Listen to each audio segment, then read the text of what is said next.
आप सभी को प्रेज द लॉर्ड प्रभु यीशु मसीह के मधुर नाम में प्रभु आप सभी के जीवन में बहुत आयत की आशीष दे।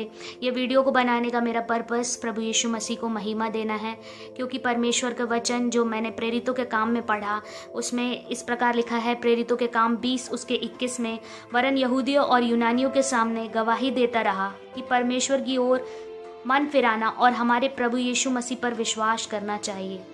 तो ये पौलुस प्रेरित के बारे में लिखा है, जो प्रभु यीशु मसीह के बारे में यहूदियों और यूनानियों सबके सामने गवाही देते रहे। पवित्र आत्मा ने मुझे यहाँ पर ये बताया कि हमें प्रभु की गवाही देना, और सच में परमेश्वर ने मेरे जीवन में ऐसी गवाहियों को रखा है जिसे मैं देकर परमेश्वर के नाम की महिमा करना चाहती हूँ कि सच में परमेश्वर कितना भला परमेश्वर है और उसकी भलाइयाँ हमारी ज़िंदगी पर कितनी बड़ी है, वो मैं इस वीडियो के थ्रू आपको बताना चाहती हूँ। आप अपना थोड़ा सा कीमती समय देकर इस वीडियो को ज़रूर सुने, प्रभु आपको आशीष देंगे और परमेश्वर पवित्र आत्मा आपको ब्लेस कर रहे हैं। मैं विश्वास करती हूँ इस वीडियो के द्वारा आप आशीष पाएंगे।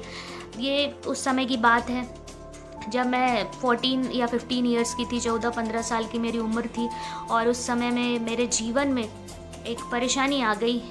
मेरी मम्मा पहले ठीक थी, अच्छी थी और हॉस्पिटल में जॉब करती थी, स्टाफ नर्स थी। मेरे पापा भी एसडीओ ऑफिसर थे, सब कुछ बहुत अच्छा था मेरी ज़िंदगी में। जब मैं 14 साल की उम्र तक की थी तो एक लौते मेरी एक छोटी बहन भी थी जो 5 साल की थी। तब तक मैं बहुत अच्छे जीवन को देख रही थी और मैं नहीं जानती थी कि प्रभु क्या होते हैं। एक मसीह परिवार में मेरा जन्म ज़रूर हुआ था, पर सच में मैं यीशु मसीह को उतनी गहराई से नहीं जानती थी। हाँ, मेरी नानी वचन को बहुत पढ़ा करती थी, तो उनसे मैं बहुत प्रभावित थी कि ये बाइबल इतना पढ़ती हैं, प्रार्थना करती हैं, कलीसिया जाती हैं, चर्च जाती हैं, और चर्च में बैठने का और प्रार्थना करते समय किस तरीके से रहना है वो उन्होंने मुझे सिखाया। बट इससे ज़्यादा मेरा परमेश्वर के साथ कोई रिश्ता नहीं था। मैं नहीं जानती थी कि परमेश्वर की ताकत क्या है, उसकी सामर्थ क्या है और वो हमारी ज़िंदगी में क्या बड़े बड़े काम कर सकता है। बट जब मैं 14 साल की उम्र में आई और मेरी मम्मी की तबीयत तब अचानक से ख़राब हो गई, और इतनी बुरी तरीके से ख़राब हो गई, उन्हें एक तरीके का शौक लग गया और उसके बाद वो कुछ भी नहीं बोल रही थी। वो नाइट ड्यूटी पर गई, उसके बाद जब वो घर आई तो वो कुछ भी नहीं बोल रही थी और बिल्कुल शौक में थी वो, और हम पता नहीं लगा पा रहे थे कि उन्हें क्या हो गया। उनके शांत रहने का कारण हमें नहीं पता लग रहा था, और इतने छोटे होने के कारण हम समझ नहीं पा रही थी मैं कि मेरी मम्मा को क्या हो गया। और हम उन्हें एक प्रेयर मीटिंग में लेकर गए। वो प्रेयर मीटिंग हमारे आस पास के एरिया में होशंगाबाद में थी। जब हम उस प्रेयर मीटिंग में गए तो वहाँ पास्टर रंजीत जी आए थे जो इलाहाबाद से आए थे, और वो पास्टर जी वहाँ पे प्रार्थना कर रहे थे। और मैं बहुत छोटी थी, मैं नहीं जानती कि वो क्या बताएंगे हमें। जब मैं प्रार्थना करी, मैं आंसुओं के साथ प्रभु यीशु मसीह से, प्रभु से रो रो के प्रार्थना कर रही थी, खुदावंद मेरी मम्मी को आप ठीक कर दीजिए, प्रभु जी मेरी मम्मी को आप ठीक कर दीजिए। और मेरी बहन बहुत छोटी थी, मुझसे 9 साल छोटी है, वो 5 साल की थी। मुझे उसको देखकर बहुत तरस आ रहा था कि अभी हमें मम्मी की इतनी ज़रूरत है, हमारी मम्मा को क्या हो गया। और जब मैं प्रार्थना कर रही थी तो उसी समय उन्होंने स्टेज से बोला कि जिस किसी को भी पवित्र आत्मा का दान चाहिए वो इस समय परमेश्वर से मांगे, परमेश्वर सभी को पवित्र आत्मा का दान देगा। उस समय मैं जानती नहीं थी पवित्र आत्मा क्या है, पर मैंने आंसुओं के साथ परमेश्वर से बोला, हाँ पिता, मुझे भी पवित्र आत्मा का दान आप मुझे भी दीजिए।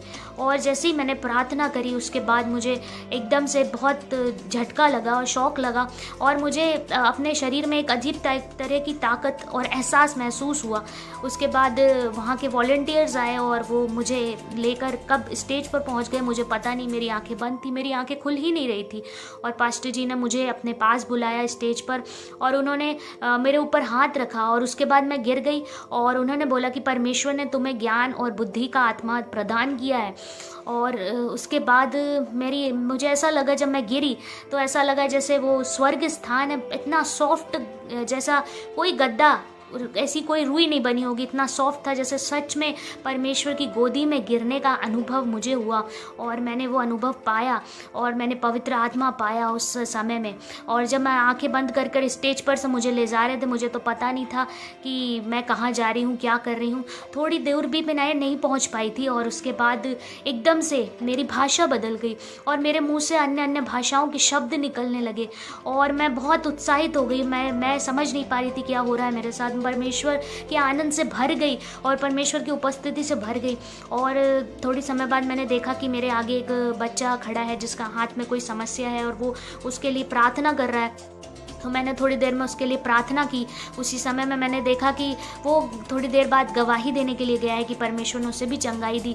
तो परमेश्वर ने इस प्रकार से मुझे पवित्र आत्मा से भरा, और उस छोटी समय में परमेश्वर ने जब मुझे 14-15 साल की उम्र में पवित्र आत्मा का दान दिया, तो उस पवित्र आत्मा के दान से ही आज मैं इतना पढ़ लिख पाई हूँ। मैं सच बता रही हूँ आपको, मेरे घर की परिवार की परिस्थिति वैसे नहीं थी। मम्मी की तबीयत ऐसे रहने के कारण और पापा का भी अदर स्टेट में ट्रांसफ़र हो गया था, तो कोई हमें देखने वाला नहीं था। मैं बड़ी बहन थी और मेरी छोटी बहन थी। पर मैं बता रही हूँ कि परमेश्वर ने जब मुझे पवित्र आत्मा दिया और अपना प्रेम मुझ पर प्रकट किया, तो वो हमेशा मेरे साथ हर परिस्थिति में ज़िंदगी में बने रहे, और वो आज भी मुझे इतना ब्लेस कर रहे हैं मेरे परमेश्वर। तो प्रभु की मुझे गवाही देनी है, आप लोगों के साथ इसे शेयर करना है। ये मेरे पवित्र आत्मा का दान पाने के विषय में मैंने आपसे इस गवाही को शेयर किया। और सच में पवित्र आत्मा का दान परमेश्वर हमें देता है, और जब वो हमें देता है अपने आनंद से, अपनी शक्ति से, अपनी बुद्धि से, अपनी ज्ञान की बातों से, अपने प्रेम से हमें भर देता है। और प्रभु आपको भी आपके जीवन में बहुत आशीष दे। आपने इस गवाही के लिए समय निकाला। परमेश्वर आपको बहुत ब्लेस करे। आमीन।